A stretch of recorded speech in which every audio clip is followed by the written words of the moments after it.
Hi. Good afternoon. Welcome to the daily briefing. I have no announcements to make at the top, so I will go straight to questions. Eric. You've said that the resolution in Europe should be swift. Does that mean that the president would oppose the referendum in Greece because it could delay the resolution? We have said, and I'll say again today, that Europe made some important decisions, and we look forward to further elaboration of those decisions and rapid implementation of them. The events in Greece that you reference only underscore the need for Europe to come together and to unite behind conclusive action that resolves this crisis. So we would anticipate that this will be a subject of discussion at the G20, to which the president departs this evening. And our goal is for there to be unanimity of purpose coming out of the G20, which is the preeminent forum, as this administration desired, the preeminent forum for these kinds of discussions about the global economy. And clearly Europe is a high priority right now.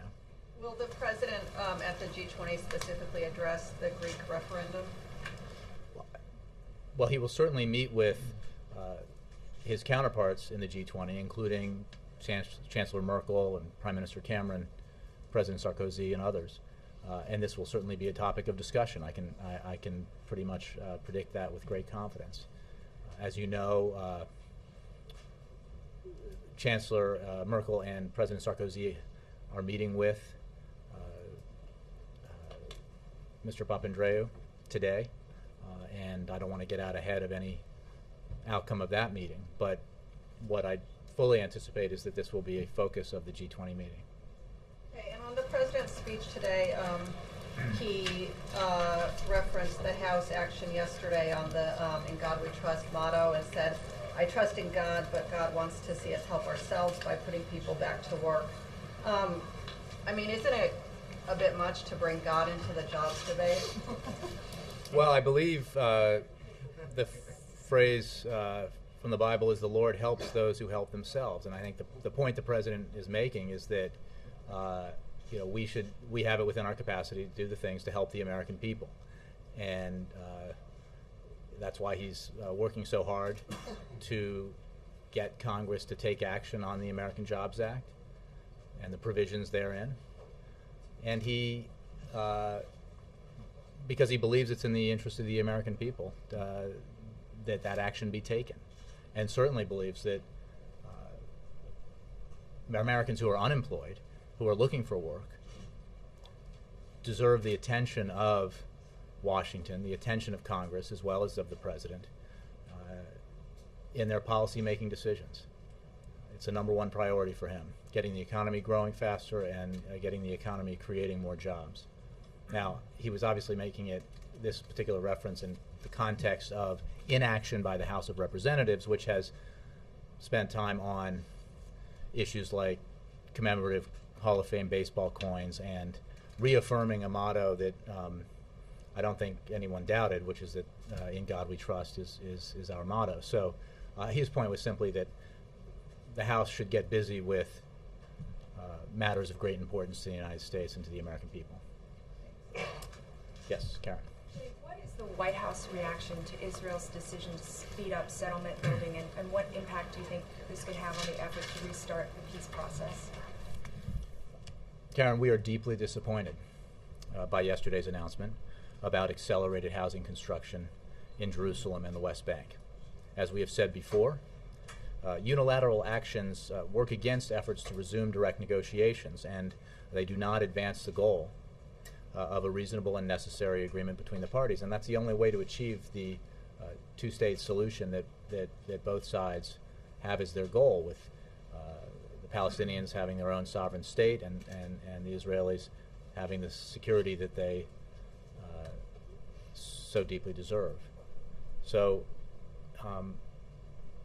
any action, as we have said all along, that either side takes that makes it harder rather than easier for the two parties to come together in direct negotiations is something that we oppose, that we think is that we are disappointed by. And that would be the case here. On Europe, does the president have to walk a fine line in some respects, in the sense that when Secretary Geithner went over to Europe a few weeks ago and seemed to be offering advice to the Europeans, the reaction among some was, we don't need your advice, don't tell us what to do. Does he have to sort of strike a balance there of being helpful, but not appear to be lecturing them or telling them how to get this done? I appreciate the question. We have said that this is a European problem, and that the Europeans have both the capacity to resolve it, the resources necessary to resolve it, and need to take conclusive action to do so. It is also the case that we have a certain amount of experience in making the hard decisions and mustering the political will to take the actions necessary to save our financial system, and in fact the global financial system, which is what happened in 2008 and 2009. So we have a role here to play because of our experience and knowledge, and of course the fact that we are the largest economy in the world, and we can bring to bear insight and experience in a way that really no other nation can. So, but there's no question that this is a problem that the Europeans need to solve, and that they can solve using the resources that they have at their available to them. Is that role that you talk about strictly one of advice? Is there anything the United States can or would offer at the G20 to help Greece and to help get a package actually underway? Well, the United States obviously has a great deal of influence because of who we are and the role we play in the global economy and globally in general. And I would not discount the significance of the experience that we have as in terms of its usefulness to the Europeans. Separately, on the second point, if you're referring to assistance, well, as I've just stated, the capacity exists. The Europeans have the resources necessary to deal with this, and they're both through the resources the Europeans have and the IMF. There is what we believe is the resources that are necessary for this to be dealt with. What remains to be done is the further elaboration and rapid implementation of the kinds of decisions that were made last week by European leaders. Anything on the dinner tonight that Vice President Biden is holding with Mr. Cantor, could that be a well, if I working weren't session? flying to the G20 tonight, I might invite myself to come along. But the fact is, and I can't remember if we discussed this or not. If I did from the podium, Vice President and Congressman Cantor, I think fair to say, developed a close relationship during their prolonged negotiations earlier this year. You have to remember that, at least in the case of the Vice President, he was a senator for 36 years, and he began service in the Senate at a time where relations between members were, I think it's fair to say, much more collegial. And he remembers that time fondly, and he certainly believes that any restoration of that kind of collegial atmosphere serves a greater purpose. So my understanding is that this is something that the two gentlemen had wanted to do for some time, and they finally got it on the schedule. Let me move to Cheryl. Congress still has about 8 appropriations bills left to do. The CR runs out in about 2 weeks. Would you support a longer-term CR to get that done, get that work done? I don't have anything for you on that. We want to let Congress do its job. We're focused on creating jobs right now, and we're obviously engaged in that process, but I don't have anything specific to say about how Congress will fulfill its responsibility. Do you have anything specific to say about the work of the Supercommittee in the wake of its public hearing yesterday, and in the wake of many outsiders who say that even $1.2 trillion isn't going to solve the problem? Well, the President definitely believes, Bill, that Congress can and should do more. When he put his proposals forward at the very beginning of this process, there was a reason that they amounted to such a significantly higher number in savings, deficit reduction, because he believes that that's the kind of figure you need to shoot for if you want to reach a solution to this problem in the near and medium term. So, and that $3 trillion, $4 trillion goal that is manifested in the president's proposal, it reflects a similar belief that bipartisan commissions who've looked at this problem have reached. So what is also true is that Congress's mandate is to reach a certain threshold. The president's put forward his proposals. He certainly hopes that as the committee does its work, it takes into account what he believes is essential, which is that any outcome here needs to be balanced so that the burden of reducing our deficit is not borne by seniors or others in our society who are struggling, that everyone pays their fair share. So we'll see how the committee carries on. Any guidance or push from here? Well, the guidance and push comes in the form of the very detailed proposal the president put forward. I mean, as I think I've said before, the solutions here are not that complicated. It's not. Are they talking, it takes political will. To members of the super Well, committee? we at different levels here in the White House discuss actions in Congress all the time, but this is a congressionally created committee with congressional membership, no seats at the table for members of the administration. The president, at the beginning of the process, put forward very clearly his proposal, publicly did it, and hopes that the committee takes it up.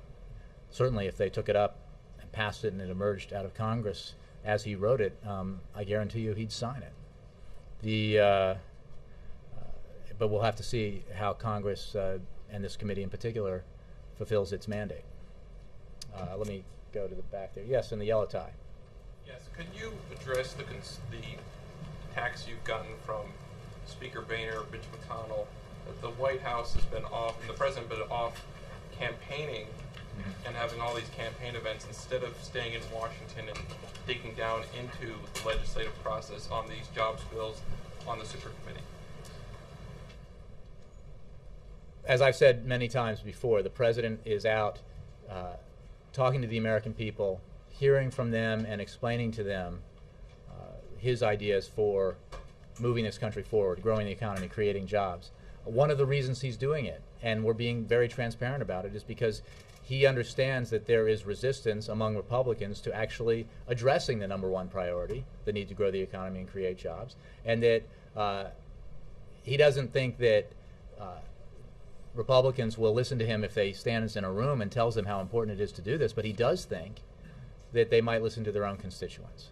And that is why he is calling on Americans around the country, and certainly in the states and cities and towns and rural areas that he's visited recently, to let their voices be heard, to make sure that their congressmen, their senators, understand how essential they believe it is that Congress get off the dime and take action on their urgent priority of growing the economy and creating jobs. As I've said before, the Republicans may refer to this as campaigning. The president would be delighted to be deprived of the opportunity of having to make this pitch if it meant that Congress actually acted and passed the American Jobs Act and did it in a way that paid for it, so there's no addition. There's no adding to the deficit, not a dime, and paying for it in a way that's widely supported by the American people. Again, poll after poll demonstrates this to be true. Not just Democrats, but independents and Republicans as well. There's not a lot of complexity here. As the president has shown, because he's worked with Republicans in Congress on the free trade agreements, on TAA, on patent reform, on the 3% withholding, which is working its way through Congress, and we support repeal of that provision, which was passed into law in the previous administration and voted for by Republican leaders, but we agree should be repealed. where we can find common ground and work together, the president is very eager to do so, especially where it has a positive impact on growth and jobs. But there is clear and obvious resistance in the Senate so far, because that's where the votes have taken place, to the kind of common sense, middle-of-the-road solutions to our economic challenges that have been supported by Republicans in the past. One of the reasons that they put forward for opposing them, even though they're the kinds of things they've supported in the past, is because they don't think millionaires and billionaires in this country should pay a little extra so that our economy can grow and more Americans can go back to work. Now, that's a position that they can take. It just happens not to be supported by a broad majority of Americans, and I suspect not supported by a majority of the constituents that members of the Republican Party represent. So that's the debate we're having, and the president is taking that debate out into the country on these trips and discussing it with, or presenting his ideas to Americans in a variety of ways, including through the regional television interviews he did from here yesterday, because he feels so passionately that that's the right thing to do. So we hope that as we move along, the Senate, as you know, is going to put forward and vote on the provision from the Jobs Act on infrastructure. Infrastructure used to be something that Republicans and Democrats supported in a broad bipartisan coalition. Hopefully that will be the case in the Senate, and hopefully the House will begin to take up some of these measures. As we go through this process, the president remains hopeful that enough Republicans will vote for them so that we can take the measures necessary to put Americans back to work. Because what remains true, and I believe the Speaker of the House may have said something about this earlier today, about measures that he has deemed job-creating measures that he believes should be acted on. And I would just point you to the assessment of outside independent analysts, economic analysts, about their so-called jobs plan. And even if you believe that the ideas contained within their jobs plan are good ones and merited, they do not address the near-term economic need that we have. They do not grow the economy in the short term. They do not create jobs in the short term. And in case of the Senate economic plan, jobs plan that was put forward, I believe it was macroeconomic advisors said that if it were implemented right away, including the balanced budget amendment, it would cost millions of jobs. I don't believe that's what the American people are looking for Congress to do. Yeah. So the president has been meeting with Democratic leaders yesterday and today. He hasn't brought the Republican leadership up here. He hasn't called for example, a jobs summit, which Lindsey Graham said would be a great idea. Why not engage the Republicans more directly instead of just, going out and holding campaign events and throwing up bills that everybody knows this infrastructure bill is going to die in the Senate tomorrow? Well, look, I've said before, the president has in the past, I think, as you know, I assume you as well as many others in here know, met with Republican leaders at great length and on many occasions this year, and I'm sure he will continue to do so in the coming months and years of his presidency. The fact of the matter is, this is, again, he constructed the Jobs Act and made sure it was filled with provisions that had historically garnered Republican support because he wanted it to pass.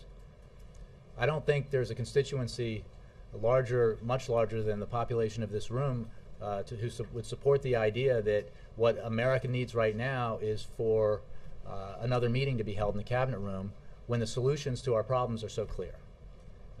And I'm not precluding further meetings on important issues because there will be, but when it comes to job creation, again, it's just not that complicated. If you want to grow the economy in the short term, you want to take measures and you want to do it in a way that's paid for, it doesn't add to the deficit, the American Jobs Act is the answer. Provisions ideas that Republicans or others in Congress have that answer the mail with regard to near-term economic growth and job creation, this president is very eager to look at and consider, as long as they're paid for and as long as they're paid for in a way that's fair. Yes, Ed? When you were saying the Republican plan does not create jobs in the short term, God has not issued a verdict on the jobs bill yet, as far as we know, but the Congressional Budget Office has. And Republicans like to point out that on the infrastructure piece that's being debated in the Senate now, CBO says that the majority of the projects would be spent out in 2017. And so when the president goes to the Key Bridge today and says, you got to pass this so we can act now, Isn't this, in fact, something that's going to take a few years to create jobs on? Well, I believe, I'm not sure about the CBO report and if that's referring to the infrastructure portion of the Jobs Act or the broader infrastructure surface transportation bill, but because the infrastructure portion of the Jobs Act is targeted for projects that can be implemented in the short term. Now, there's no question that they extend that. Will jobs be created because of the Jobs Act if it's passed beyond 2012? Yes, indeed, and we think that's a good thing too. And I think, as the President mentioned today at Key Bridge, if the infrastructure bill were passed out of the Senate, out of the House, and signed into law, that it would allow that project to be sped up and begin creating jobs in 2013. Again, it's the purpose of the Jobs Act is to have the most immediate near-term impact, and near-term certainly means both 2012 and 2013, but also positive job impact in the future. But again, the concentration is in the near term. The G20, just to push it one step further, the questions you got before, we were trying to walk a balance here. There's a narrative that's developing, it might be a wrong narrative, but that China's got a lot more clout going to the table at G20. They have an open checkbook. And that the president is kind of going empty-handed, because you were talking before about you can bring experience to the table from the 2008 crisis, but that you don't, the U.S. doesn't have the money right now to go in and help with a bailout. So is the president going from a position of weakness? Well, absolutely not. The United States is still the largest economy in the world. It is still the most powerful nation in terms of its alliances and its influence around the world. And that influence comes in a variety of ways, including the wealth of experience that we have. So I would not discount the importance of that with regard to this. Look, the focus here is not on whether or not the Chinese involve themselves financially. I mean, that really is a sideshow to the focus here. The focus here is a European problem that requires a European solution, for which the Europeans have the resources and capacity necessary, and that requires the kind of political will that would allow for the rapid implementation of the necessary solutions. We have some experience with making tough decisions in the face of financial and economic instability, and I think that experience is valuable to those having to make these decisions in Europe. The last thing is, you framed the jobs debate moving forward into 2012. In one of the interviews, the regional interviews the President did yesterday, he said the American people are better off because of his policies, because he prevented a lot of worse things that could have happened. Mm-hmm. You've said that before. October 3rd, though, I think it was, in the ABC interview, he was asked that directly, and he said the American people are not better off. Well, so he was asked, are they better off than they were 4 years ago? Okay? 4 years ago is the summer of, or the late summer, early fall of 2007, before the economy collapsed, before the financial crisis. So I think it is a statement of fact that unemployment wasn't as high, that the economy hadn't begun to contract. What is also true is that when this president took office in January of 2009, the economy was in free fall. We had contracted. The economy shrank, as we know now, by almost 9% in the fourth quarter of 2008, the final quarter of President Bush's time in office. We were shedding jobs at a rate of up to almost 800,000 a month. I mean, that's an extraordinary amount of job loss. The recession took an 8 million job toll on employment in this country. All of those factors, obviously, were felt by our economy and our country before this president's policies were either debated or passed or signed into law, and let alone had a chance to take effect. So what this president did was make some very difficult decisions that weren't wholly politically popular at the time, including bailing out and holding accountable the American automobile industry, including saving the financial system from collapse, not because to reward the financial sector, but because a financial collapse would have had a terrible impact on the overall American economy and on American workers. So since those policies began to take effect, the decline in our GDP was halted and reversed, and the job loss was halted and reversed. It has not been nearly enough, but it is simply a matter of fact, according to the statistics provided by the BLS that we have now created over or close to 2.5 million private sector jobs in the last however many months. We have still seen public sector job loss, largely teachers, which is one of the reasons why the president feels so strongly that we ought to, through the American Jobs Act, put teachers back to work, educating our children. But we have a long way to go. There is much work to be done. And this president has the stamina and the vision about where this economy needs to go. And he is presenting his ideas to Congress and to the American people to do just that. Voice of America. Jay, there's been a more than the usual amount of buzz in the Israeli press about the Iran nuclear issue. You probably saw the reports about, decisions or discussion or debate that took place or didn't take place or whatever in the Israeli cabinet. Can you give us a sense of what the degree of concern here is about a potential unilateral strike by Israel? Has there been an assurance, has the president received an assurance that this wouldn't happen? When's the last time he spoke to Prime Minister Netanyahu? There's also been an Israeli missile test today. There were some Israeli drills with NATO and Italy. So all this is coming together, and it's raising some big questions. Let me go to the start of your question, which referred to buzz, rumors, decisions that may or may not have been made, debates that may or may not have been had. I'm not going to respond to that kind of speculation. We are very focused on the threat that Iran poses and the fact that Iran has not upheld its responsibilities with regards to international commitments, specifically its nuclear program. And we are very focused on that, and we have, through the actions that we've taken, this administration has taken, have isolated Iran through sanctions and other actions, to the point where I believe the president of Iran himself recently conceded that those sanctions are having a dramatic negative impact on their economy.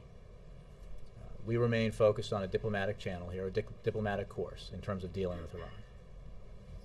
Has the president spoken to Netanyahu lately? Not that I'm aware of in recent days. Obviously, they met at the UN, but I have no conversations to report in recent days. A quick follow-up, if I could. On the Iran Threat Reduction Act that the House Foreign Affairs Committee took action on, what's the administration position on that legislation as it moves through? You know what? I don't have a position to enunciate. I haven't seen it yet. Dan, and then Stephen. Just to follow on the question from Erica, the president invoking God, a House Republican aide said that the baseball and In God We Trust were procedural matters that took less than 20 minutes or so. And again, this person pointing out that they have these 20 bills that they've passed that will create The number jobs. keeps increasing. I thought it was 15. 15 to 20 is the number. But is that a fair jab from the president? I think the other day when they were dealing with the commemorative coin bill, I might have read, or I think I read the agenda for the day, which was quite anemic, and included that. And whether it took 20 minutes or not, the fact is they were out of town by 3 p.m. The point the president's making broadly is that, I mean, if not for the president's insistence on pushing the American Jobs Act, would we be having a debate about jobs in the economy right now in Washington? Or would Congress be, or the Republicans in Congress be so divorced from the reality that Americans are encountering every day that they would be debating matters wholly unrelated to the primary concerns of the American people? I think that's possible. I mean, I know the Democrats would be out there pushing this, and certainly the president is. His point merely is that the House of Representatives hasn't even voted on the American Jobs Act, refuses to put forward provisions of the American Jobs Act thus far. And while they can talk about their 15, 20, 50, for all I know, I believe it's 15 measures that they call job producers, don't take my word for it. Ask economists about whether they will have an impact, a positive impact on the economy or job creation in the near term. They could argue that the long-term reforms will have impacts, deregulation, cutting taxes, cutting waste, cutting spending, cutting regulations, that maybe that is the answer, although we've seen that movie before. And it led in part to the economic crisis we were just talking about. But even if that's the right policy, and we dispute much of that, it won't have a positive impact even by their own measure or the outside economist measure or judgment in the next couple of years. Well, I don't think the American people can wait. I don't think at 9.1% unemployment they expect Congress to be dealing with matters only that will have a positive effect on their lives in 2014, if at all. So, yeah, I think it's a fair jab, if I do say so myself. Another question on Europe. Is it possible for the U.S. economy to have a sustained, healthy recovery if the European situation is not stabilized? Well, we are the largest and most powerful economy in the world. There's that fact. But we are also part of the global economy. And one thing that is abundantly clear, I think, for any of us who've been watching it this year is that there are things that happen to the global economy that have effects on the American economy, and negative effects, like the earthquake and tsunami in Japan, like the upheaval in the Middle East that affected global oil markets, like the crisis and instability in the Eurozone. That's just a reality that this country and every country has to deal with. Now, we have tremendous capacities and resources of our own. We also have the ability to take care of the things that we can control.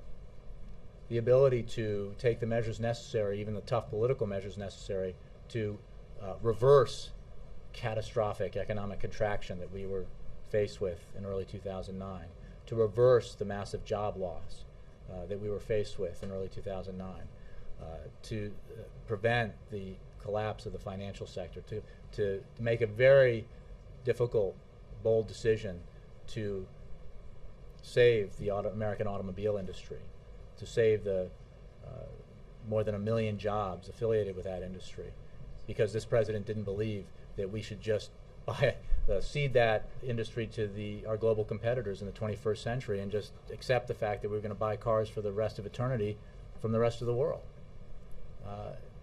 In the present tense, that means that we should do the things that we can control. We should take action to grow our economy, create jobs, and take action to address our medium and long-term deficit and debt challenge. The president has put forward plans for both of those. As of yet, the Republicans have yet to put forward a plan to deal with our near-term challenges. But I guess what I'm asking, even with all of that... That didn't answer your question? Well, I'm going back to what I said initially, though, even with all of that, if the European situation is not stabilized, won't it continue to be a drag on any kind of recovery? There are all sorts of headwinds that exist or could potentially exist for the American economy, which is why we have to take the measures we can to strengthen it so that we can power through the challenges that exist out there. Now, it's very important that the Europeans take the conclusive action that's necessary to deal with this crisis, obviously for their own sake, but our interest is not entirely altruistic. It's also because we are a very important part of the global economy and it affects our economy. So, but we need to take the action that we can control to strengthen our economy, put our people back to work. One second, go ahead. Yeah. Jay, earlier you were talking about the meeting with Vice President, the Majority Leader, and you hearken back, as we often hear in Washington, to the days when Republicans and Democrats would go out and have a drink and everybody got along, and sure, they'd fight it out on the floor, but it was much more civil back then. Do I take from that what the upshot of what this dinner tonight could be more cooperation between the Majority Leader's office? It sounds more transactional, whereas Cantor's office is saying it's a completely social visit. No. It is a social visit. They're friends. They have a good relationship. I've spoken with the Vice President about this, and they developed a good relationship during the course of their many negotiations. So it's a social visit. It's hard to imagine they won't talk some business, but maybe they'll talk sports. I don't know. But the point is that kind of atmosphere, which where the communications aren't solely held through either negotiations over policy or in back and forths on cable shows, has in the past, in our history, been conducive to more cooperation on the issues that Americans most care about. I don't think anybody is holding out hope that one dinner is going to change the atmosphere in Washington, but I think it is important to remember that we're all humans here. We're all, everybody is a son or a daughter of mother or father or brother or sister, you know, that they're here to, elected by, in terms of the elected officials, that they're sent here by their constituents to do the work that their constituents want it done. And hopefully they're mindful of that as they press on with the business of the day. But yes, it's a social meeting. Another thing you often hear in town is that given the option to kick the can down the road, Congress will kick the can down the road. Now, November 23rd is the deadline to avoid the triggers, but the triggers themselves don't kick in until 2013, is my understanding. So is the real deadline 2013? I mean, they have all next year to straighten this thing out. The defense budget and Medicare don't get cut until after the election. I mean, you described the mechanisms that are in place Right. through the legislation. That's the deadline. The November 23rd really isn't the deadline. Well, it is a deadline for the committee to report, and my understanding is if it doesn't, then they Sequestration have or failed. triggers or whatever you call it. Right, kick go in in for a year. Well, I think they kick in, but they don't begin to take effect for a year. Now, you're asking me, will Congress, if this were to come to pass, and how Congress would react next year? You know, I would hesitate to speculate on that. I think that as we've seen, discussed by, I believe, members of both parties, the sequestration part of this is onerous enough to hopefully compel Congress to act. And that was the purpose of it, so that it wasn't an acceptable outcome, and that therefore Congress would do the right thing and make some hard political choices and come up with a balanced approach to deficit and debt reduction that could clear Congress and be signed by the President. So hopefully they'll do that. Stephen. The Arab League says that Syria has now accepted its plan to end the violence in full. Has this been communicated to the White House? And would it be fair to say that any resolution to this that leaves Assad in power would not be acceptable to the United States? Well, I don't know about any communications, but I will say that our position remains that President Assad has lost his legitimacy to rule and should step down. We support all international efforts that are aimed towards convincing the regime to stop attacking its own people and perpetrating violence against its own people, but our position on Assad has not changed. Yes, Laura. Two questions. First of all, on the Keystone Pipeline, you have said, and others have said, that this is a decision that the State Department would make. But in an interview yesterday, President Obama seemed to suggest that the State Department would report to him and then he would make the decision. So I'm just want to clarify, where is the final decision making on this? What the President said yesterday is wholly consistent with the process that we've described and exists by executive order, and which has actually been followed for decades by presidents of both parties in cases like this. The review of this decision is housed at the State Department by executive order because of all the considerations that have to be taken, have to be reviewed. It is also the case that, and that process will move forward, and it is not done in a vacuum. The process itself requires consultation with a variety of executive branch agencies, as well as input from stakeholders and public comment, and that process is ongoing.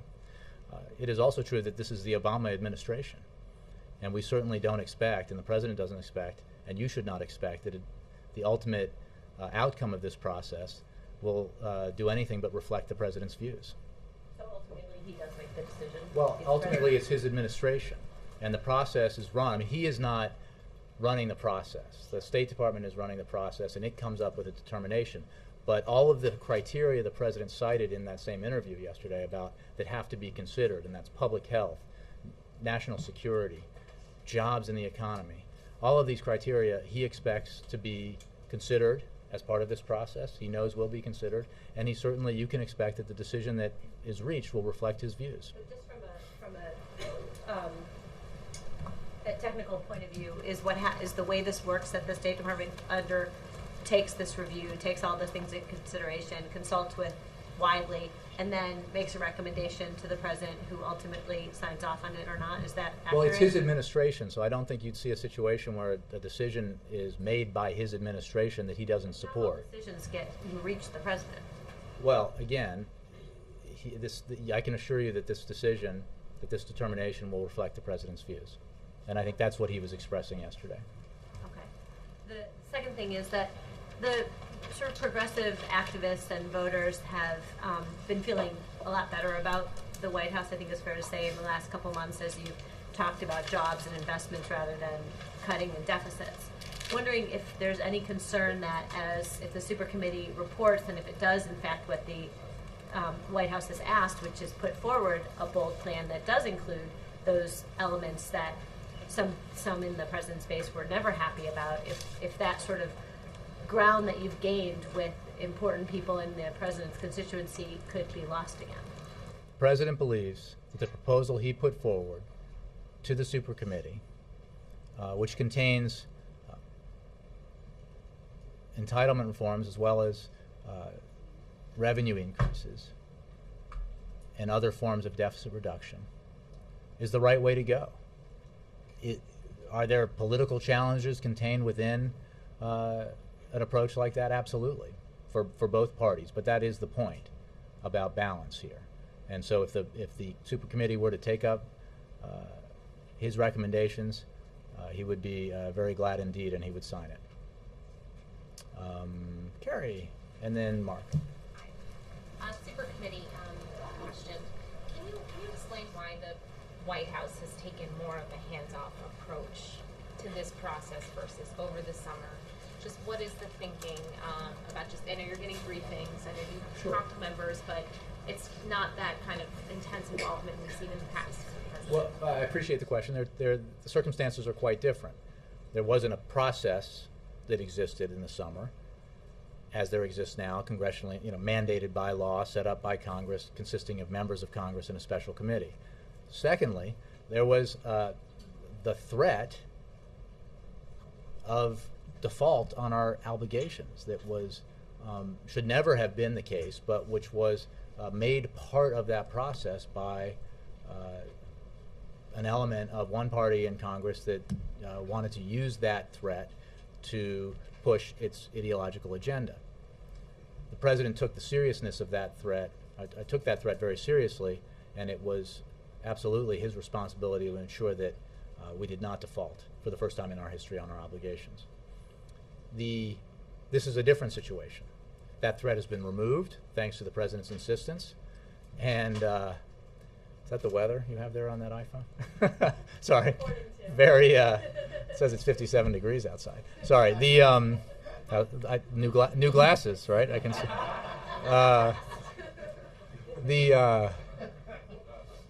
Where was I? That threat no longer exists because the president absolutely drew a line in the sand and said this cannot happen again. Well, there is not the kind of threat that default represented. Secondarily, I would say that the president, at the beginning of this process, rather than, at the beginning of this process, put forward very explicitly and in great detail his ideas, his proposal for dealing with our deficit and debt challenges in the medium and long term.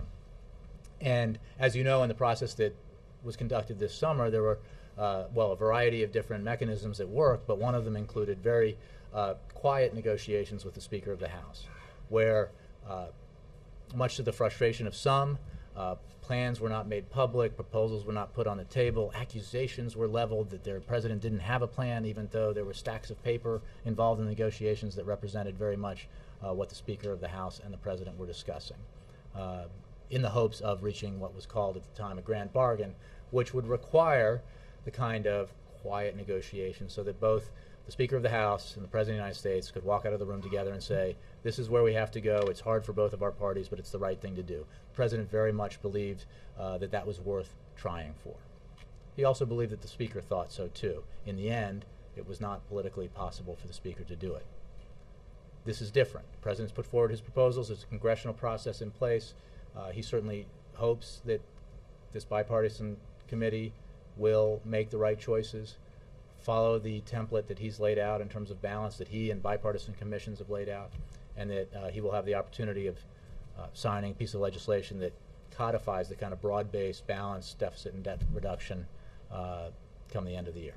How will you balance the next few weeks specifically with him being overseas for the 10 days before the deadline, does the White House see any peril in that, how we balance the two? And is there any chance that Well, two things. he There- changes his travel because of it? Well, I would not anticipate any changes in his travel plans. I mean, the president's the conferences that the president's attending here are actually very related to the global economy. In the case of the G20, as we've discussed, there's issues on the table here that have a direct effect on the American economy, capacity for the American economy to grow and create jobs. The Asia-Pacific Economic Conference, as well as the East Asia Summit, these have to do with very much our capacity to trade, to increase our exports, to grow the economy here and create jobs. So there are strong economic components to both of these trips. And he is, as President of the United States, obligated to travel around the world and represent American interests abroad at these gatherings. So it is also true that he is fully capable, wherever he is, of exercising his authority and engaging with his staff here, with the administration, and with members of Congress from abroad. Paula. Oh, Mark, sorry, I did say Mark next, then Paul, yeah. Jay, it's been nearly 2 months since President Obama unveiled his jobs bill. He's given, by my count, 27 speeches, gone to 8 states with it. At what point Where do you get those numbers? Everybody uses them, but they must be right. Yeah. At what point does the president acknowledge that he's got a stalemate that he's dealing with, and it's time to try something else, or reach out to work out a deal that doesn't yet exist? Well, he'll never acknowledge that more cannot be done or should not be done by Congress on jobs in the economy. Never. He will continue to press Congress to take up the provisions of the American Jobs Act in the Senate, as Senator Reid has said the Senate will, and hope and pray that, referring again to the Almighty, that the House will feel pressure enough from its constituents that the House Republicans will do the same. Now, I do not believe, or I find it hard to believe, we find it hard to believe, that Congress will do nothing before the end of the year on the Jobs Act, and specifically on provisions that would help the economy grow, put money in Americans' pockets. It would defy all of my years of experience covering and now working in this field, given where the public is. So I certainly would be surprised if the Republicans in Congress followed the lead of some Republican presidential contenders and decided that extending the payroll tax is not the right thing to do. That would mean a tax hike on every American who gets a paycheck next year. As a purely political consideration, I think that would be a very bad idea on their part. I'd be surprised if they went there. So we'll see where this ends up. The president will not rest until he believes every American who's looking for a job can find one, that the economy is growing sufficiently, and that our economic foundation is strong enough to allow us to compete and win the 21st century the way we won the 20th. Paula. The deficit reduction plan the president put forward, you noted is in the same range as Erskine Bowles and Rivlin and Domenici. But they're arguing that if you don't do one to that scale, that you basically will have dire economic consequences, not unlike what you're facing back in August. So does the president share that view? Well, all the more reason for Congress to act. Well, but if it is that dire economic consequence, why wouldn't the president insert himself into this like he did back He in has. August? What I love is when he was having these secret negotiations that we weren't talking about with John Boehner, everybody's asking me, why isn't the president inserting himself, right? Where's his plan? Okay, so he was obviously intimately engaged in a process that he hoped would lead to comprehensive deficit and debt reduction, balanced in a way that would not overly burden any sector of American society. And in this process, he has put forward a plan because, again, none of this stuff is rocket science. It's not that complicated what the elements have to be. As you can see from his proposals, as you can see from the Simpson-Bowles Commission's proposals, the Rivlin-Domenici proposals, they have a familiar sound to them because what you have to do here is pretty clear.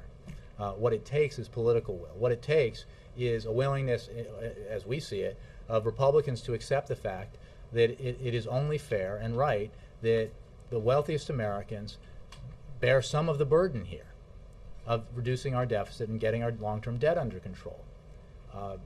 And listen to their constituents instead of to Grover Norquist about what the right priorities here are.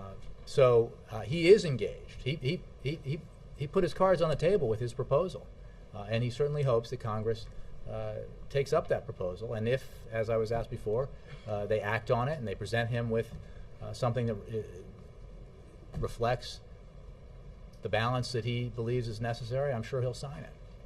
Thanks, Jay. Yes. Last one. I don't know And then, I'm sorry, and I'll do date too, but yeah. I don't know how these two events work on Mark's list of numbers, but contrasting yesterday's event about Fort Monroe with today's event at the Key Bridge, both of them are job-creating numbers, yet when the president was driving a van in Virginia, or a bus in Virginia... That was a hell of a big van, right? A bus. There wasn't a big event there, but yet there were 3,000 jobs according to the president. So why the difference in level of importance in terms of the public event? Is it because Key Bridge is contentious and Fort Monroe isn't, or why the difference? Well, I'll try to process the question. Look, he will do different events around different proposals, or he'll make announcements, or we'll put out paper. I mean, it's just going to depend on his schedule and the size and significance of the proposal. But I have said before, he will do everything within his power and his executive authority. Broad measures that can help hundreds of thousands or millions of Americans, smaller measures that can only help a smaller number of Americans. He will do it all. And in terms of the events that may be built around the announcement, it's just going to those depend on a lot of factors, including travel, scheduling, and the like. So I don't really have anything more than a broad answer to that question. But he'll push them all, and they're all important because there is no silver bullet solution to our economic challenges. There's no one piece of legislation, not even the American Jobs Act alone, solves our economic challenges. And the Jobs Act is made up of many different provisions.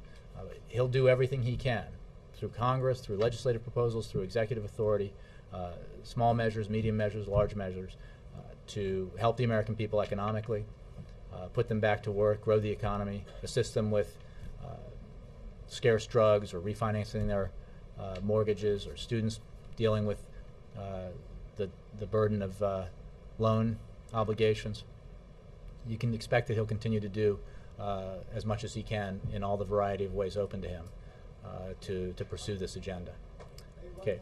Just to go back to Keystone, so we can expect that the decision's going to come out of the State Department, but it will reflect it actually getting to the president's desk and him looking at it. And then also in the Nebraska interview yesterday, he said that jobs created by the Keystone oil pipeline wouldn't be worth the health and safety consequences if there was a spill that would contaminate the water supplies.